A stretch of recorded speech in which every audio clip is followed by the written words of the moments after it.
قرآن مجید میں کئی آیات میں اللہ رب العزت نے اس شرک کی تردید فرمائی ہے۔ سورۃ الانعام آیت نمبر 13، قل اغیر اللہ اتخذ ولیا فاطر السماوات والارض وهو یطعم ولا یطعم۔ قل کہہ دیجئے میرے پیغمبر، اغیر اللہ، اے اللہ کے علاوہ، اتخذ ولیا، میں کوئی اور کارساز بناؤ، فاطر السماوات والارض، حال یہ کہ اللہ زمین و آسمانوں کو پیدا کرنے والا ہے، وہو یطعم ولا یطعم، اللہ لوگوں کو کھلاتا ہے، اللہ کو نہیں کھلایا جاتا، اللہ کو کسی چیز کی ضرورت نہیں ہے، سارے لوگ محتاج ہیں۔ تو دنیا میں کسی کو کھلانا کسی کو نہ کھلانا یہ کون ہے؟ یہ صرف اللہ کی ذات ہے۔ دوسرے نمبر پر آیت نمبر 14، قل انی اخاف ان عصیت ربی عذاب یوم عظیم، کہہ دیجئے میرے پیغمبر، یقیناً میں ڈرتا ہوں اگر میں نے نافرمانی کی اپنے رب کی، عذاب یوم عظیم، بڑے دن کے عذاب سے۔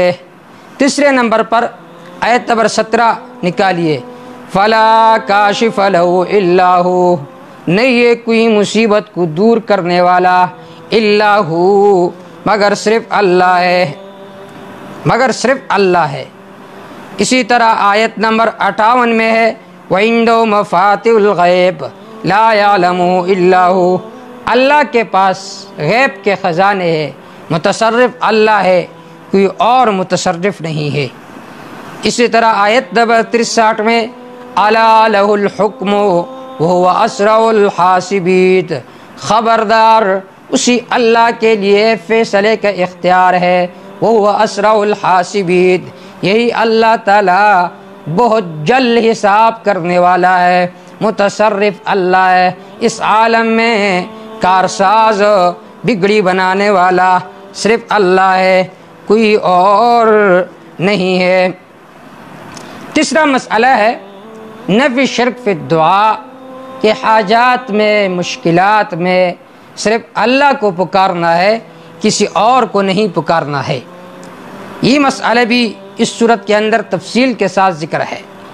اولاً آیت نمبر 41 میں، بل ایاہ تدعون فیکشف ما تدعون الیہ ان شاء وتنسون ما تشرکون، بلکہ خاص اسی اللہ کو تم پکارو، جس مصیبت کی وجہ سے تم اللہ کو پکارتے ہو اللہ اس مصیبت کو دور فرمائیں گے۔ تو پکار کا لائق صرف اللہ ہے۔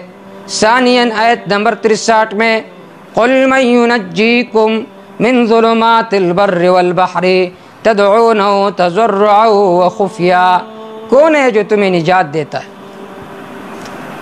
بحر اور بر کے تاریکیوں سے، تم اس ذات کو پکارتے ہو عاجزی کے ساتھ اور آہستہ۔ اسی طرح آیت نمبر 71 میں ہے، قل اندعو من دون اللہ ما لا ينفعنا ولا يضرنا، قل کہہ دیجئے میرے پیغمبر، اندعو من دون اللہ، اے میں اللہ کے علاوہ پکارو، ما اس کو، لا ينفعنا، جو ہمیں نفع نہیں پہنچا سکتا، ولا يضرنا، اور جو ہمیں ضرر بھی نہیں پہنچا سکتا۔ تو پکار کا لائق حاجات میں مشکلات میں مصائب میں صرف اللہ ہے، کوئی اور نہیں ہے۔ چوتھا مسئلہ ہے نفی شرک فی العبادت، کہ عبادت کا لائق صرف اللہ ہے، کسی اور کی عبادت کرنا یہ شرک ہے۔ اس کی تردید اس صورت کے اندر اولاً آیت نمبر 56 میں ہے، قل انی نہیت ان اعبد الذین تدعون من دون اللہ، کہہ دیجئے میرے پیغمبر مجھے منع کیا گیا ہے کہ میں ان کی عبادت کروں جن کو تم پکارتے ہو اللہ کے علاوہ۔ اسی طرح ثانیاً آیت نمبر 163 میں، قل ان صلاتی ونسکی ومحیای ومماتی للہ رب العالمین، کہہ دیجئے اے میرے پیغمبر، ان صلاتی، یقیناً میرا بدنی عبادت کرنا، ونسکی، میرا مالی عبادت کرنا، ومحیای ومماتی، میرا جینا اور میرا مرنا، للہ خاص اللہ کے لیے، جو تمام مخلوق کا پالنے والا ہے۔ جس طرح اس صورت کے اندر شرک کی 4 اقسام کی تردید کی گئی ہے، شرک فی العلم، شرک فی التصرف، شرک فی العبادت اور شرک فی الدعا، اسی طرح مشرکین کی 4 اقسام ہے۔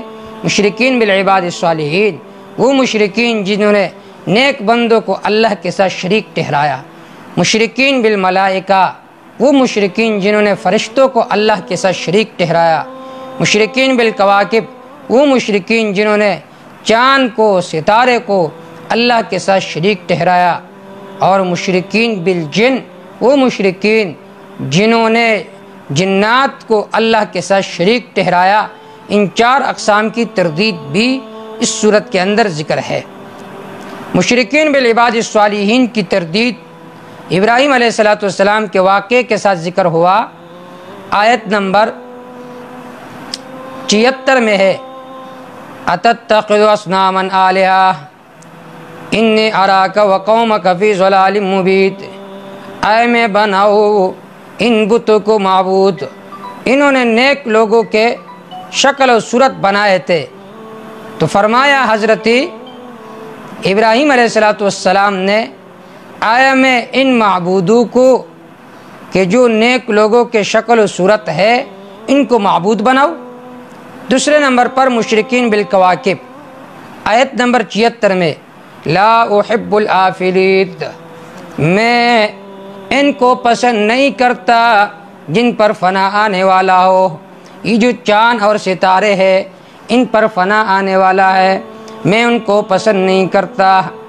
تیسرے نمبر پر مشرکین بالجن، آیت نمبر 100 میں، وَجَعَلُوا لِلَّهِ شُرَكَاءَ الْجِنِّ وَخَرَقُوا لَهُ بَنِينَ وَبَنَاتٍ بِغَيْرِ عِلْمٍ، انہوں نے جنوں کو اللہ کے ساتھ شریک ٹھہرایا۔ چوتھے نمبر پر ہے مشرکین بالملائکہ، وَخَرَقُوا لَهُ بَنِينَ وَبَنَاتٍ بِغَيْرِ عِلْمٍ، کہ انہوں نے فرشتوں میں سے بعضوں کو اللہ کے لیے بیٹیاں بنائی ہے۔ تو ان 4 اقسام کی تردید ہے مشرکین کی، اور شرک کی بھی 4 اقسام کی تردید ہے۔ حدیث پاک میں آتا ہے، المؤذنون اطول الناس اعناق یوم القیامہ، کہ جو مؤذنین ہیں قیامت کے دن یہ لمبے گردنوں والے ہوں گے، یعنی اونچے گردن والے ہوں گے، اور ان پر کوئی مصیبت نہیں آئے گی۔ اس کی بنیادی وجہ یہ ہے کہ مؤذن جب اذان دیتا ہے تو اس وقت وہ شرک کی تردید کرتا ہے اور توحید کی اثبات کرتا ہے۔ جب مؤذن کہتا ہے اللہ اکبر، اللہ سب سے بڑا ہے، بے اعتبار العلم، عالم الغیب صرف اللہ ہے۔ دوسرے نمبر پر کہتا ہے اللہ اکبر، اللہ سب سے بڑا ہے، بے اعتبار التصرف، متصرف صرف اللہ کی ذات ہے۔ تیسرے نمبر پر کہتا ہے اللہ اکبر، اللہ سب سے بڑا ہے، بے اعتبار الدعا، مشکلات میں، مصائب میں صرف اللہ کو پکارنا ہے۔ چوتھے نمبر پر کہتا ہے اللہ اکبر، اللہ سب سے بڑا ہے، بے اعتبار عبادت، عبادت کا لائق ہو صرف اللہ ہے، کوئی اور عبادت کا لائق نہیں ہے۔ جب شرک کی تردید کر دیتا ہے تو پھر کہتا ہے اشہد اللہ الہ الا اللہ، اور پھر جب توحید کا مکمل طور پر اس بات ہو جائے تو پھر کہتا ہے اشہد ان محمد الرسول اللہ، پھر رسالت کے اس بات۔ جب توحید اور رسالت دونوں کا اس بات ہو جائے، اب اعمال صالحہ کی طرف ترغیب ہے، حی علی الصلاۃ، حی علی الصلاۃ، نماز کے طرف آؤ، حی علی الفلاح، حی علی الفلاح، کامیابی کے طرف آؤ۔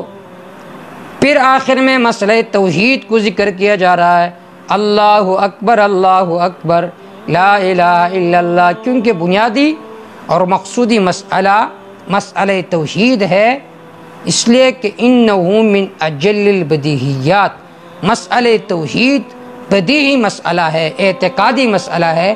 اس وجہ سے قرآن مجید میں اللہ رب العزت نے اس مسئلہ توحید کو جا بجا ذکر کیا، بلکہ قرآن مجید کا مضمون اور قرآن مجید کا مقصد اور خلاصہ وہ مسئلہ توحید ہے۔